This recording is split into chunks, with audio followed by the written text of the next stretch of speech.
Pemirsa, kasus ijazah palsu Presiden ke-7 Joko Widodo kembali bangkir dalam sidang mediasi gugatan citizen lawsuit.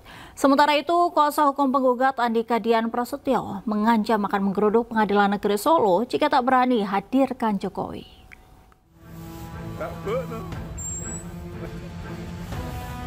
Polemik tentang keaslian ijazah Jokowi masih terus bergulir. Terbaru, sidang mediasi gugatan citizen lawsuit yang digelar di Pengadilan Negeri Solo kembali tidak menghasilkan kesepakatan alias deadlock.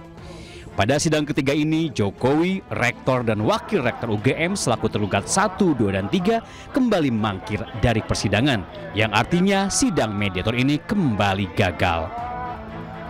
Pihak mediator telah menyatakan bahwa mediasi deadlock, ya, karena para pihak tidak sepakat menyelesaikan secara damai, terutama pihak tergugat 1 dan tergugat yang lain. Sementara itu, kuasa hukum penggugat Andika Dian Prasetyo mengancam jika persidangan tidak pernah berani memeriksa Jokowi, maka masyarakat Indonesia akan mendatangi Pengadilan Negeri Solo.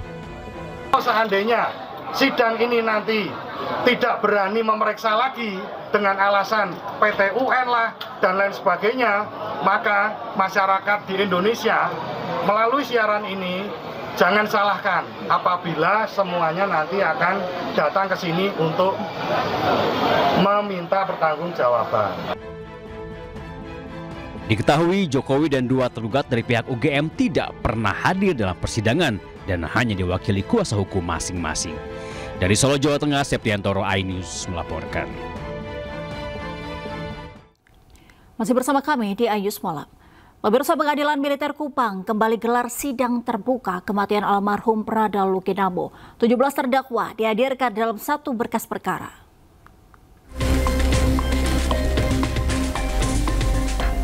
Pengadilan Militer Kupang, Nusa Tenggara Timur kembali menggelar sidang terbuka dalam perkara kematian almarhum Prada Lukinamo.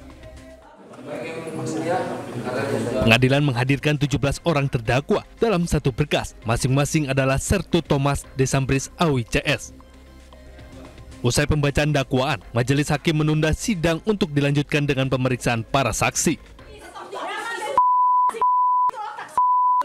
Keluarga korban yang hadir langsung meneriaki para terdakwa saat digiring keluar ruang sidang. Beta fana dia niaya, beta fana kalau mati di medan perang beta terima.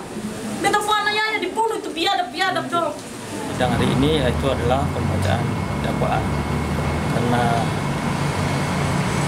penasihat hukum dan para terdakwa tidak mengajukan keberatan atau eksepsi, kemudian sidang akan dilanjutkan dengan pemeriksaan saksi.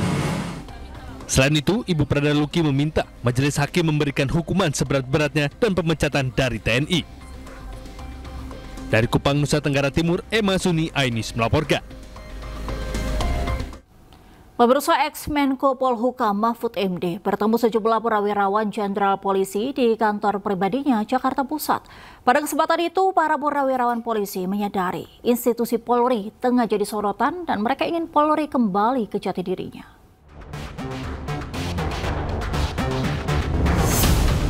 Melalui media sosialnya, Menteri Koordinator Bidang Politik, Hukum, dan Keamanan periode 2019-2024, Mahfud MD bertemu sejumlah purnawirawan Jenderal Polisi di kantornya kawasan Jakarta Pusat Selasa pagi.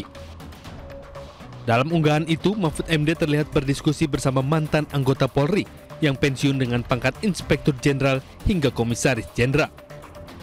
Beberapa di antaranya Komjen Purnawirawan Ito Sumardi, Komjen Togar Sianipar, Irjen Purnawirawan Riki Sitohang, Irjen Purnawirawan Taufikur Rahman Ruki, Irjen Purnawirawan Arianto Sutadi, Irjen Purnawirawan Roni Sompi, Irjen Purnawirawan Subekti, Irjen Purnawirawan Syafriza. Menurut Mahfud, pertemuan tersebut guna berdiskusi tentang masa lalu dan masa depan Polri dengan berpijak pada kondisi kepolisian saat ini. Semua ingin agar Polri kembali ke jati dirinya sebagai polisi masyarakat. Selain itu, mereka juga berdiskusi tentang makna hakiki dan operasional dari konsep reformasi Polri, di mana semua ide harus ditampung secara adil dan seimbang untuk kemudian diolah dengan niat tulus guna memposisikan Polri sebagai aset penjaga dan pemaju NKRI. Tim Liputan iNews melaporkan. Majelis Hakim Pengadilan Negeri Jakarta Selatan menyatakan Nikita Mirzani terbukti bersalah atas kasus pemerasan dan pencemaran nama baik terhadap pemilik produk kecantikan Reza Gladys. Nikita divonis 4 tahun penjara. Karena itu dengan pidana penjara selama 4 tahun dan pidana denda sejumlah 1 miliar rupiah dengan ketentuan apabila pidana denda tersebut tidak dibayar diganti dengan pidana kurungan selama 3 bulan. Dalam sidang putusan yang digelar hari ini di Pengadilan Negeri Jakarta Selatan, Nikita divonis 4 tahun penjara. Nikita terbukti melakukan pemerasan terhadap Reza Gladys. Usai mendengar vonis, Nikita Mirzani menyatakan akan melakukan banding. Soal putusan 4 tahun biasa aja, tapi emang gue punya feeling dari kemarin pasti pasal TPPU-nya hilang. Alhamdulillah hilang hari ini. Ya nggak tahu juga ya Pak Hakim, kemarin kan udah diperlihatkan secara gamblang di persidangan, ada saksi ahli, saksi-saksi yang didatengin juga kan jelas duduk permasalahannya apa. Tapi ya sudahlah, itu kewenangan Bapak Hakim yang mulia, biarin aja. Ada banding? Kecewa yang enggak juga sih, biasa aja sih. Kalau banding pasti ya. Nggak terima lah, tapi ya udah mau gimana lagi. Sudah selesai dan vonis ini jauh lebih ringan dari tuntutan jaksa penuntut umum yang meminta 11 tahun kurungan. Dari Jakarta, Anissa Rizkia, Rama Romadona, Dede Rudi, iNews melaporkan. Kejaksaan Agung menghormati vonis 4 tahun selebritas Nikita Mirzani terkait kasus pemerasan. Vonis jauh lebih ringan dari tuntutan jaksa 11 tahun. Kita tuntutkan 11 tahun. Ya, kita menghormati prinsipnya putusan yang dibuat oleh Majelis Pengadilan Negeri Jakarta Selatan, dan sampai saat ini penuntut umum akan masih mempunyai waktu, batas waktu akan menyatakan apakah nanti pikir-pikir atau upaya hukum terserah nanti menerima atau tidak, nanti penuntut umum menyatakan pikir-pikir dulu karena waktu batas waktu sesuai ketentuan 7 hari untuk menyatakan kalau. Sandra Dewi cabut gugatan keberatan terkait penyitaan aset oleh penyidik Kejaksaan Agung dalam kasus korupsi yang menyeret suaminya Harvey Muiz. Terkait hal itu, vonis Harvey 20 tahun penjara sebagai terpidana kasus korupsi tata kelola tiba dapat dieksekusi sesuai putusan Mahkamah Agung.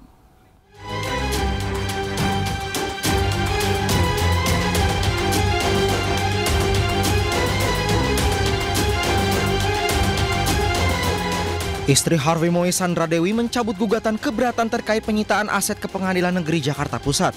Surat pencabutan itu dikirim kuasa hukum Sandra Dewi ke Majelis Hakim pada hari Selasa.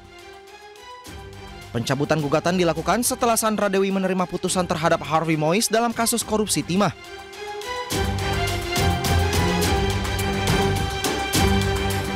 Ketua Majelis Hakim Rios Rahmanto berujar setelah menimbang para pemohon memberikan kuasanya memberikan surat pencabutan tertanggal 28 Oktober 2025 yang pada pokoknya bahwa pemohon tunduk dan patuh kepada putusan dan telah berkekuatan hukum tetap.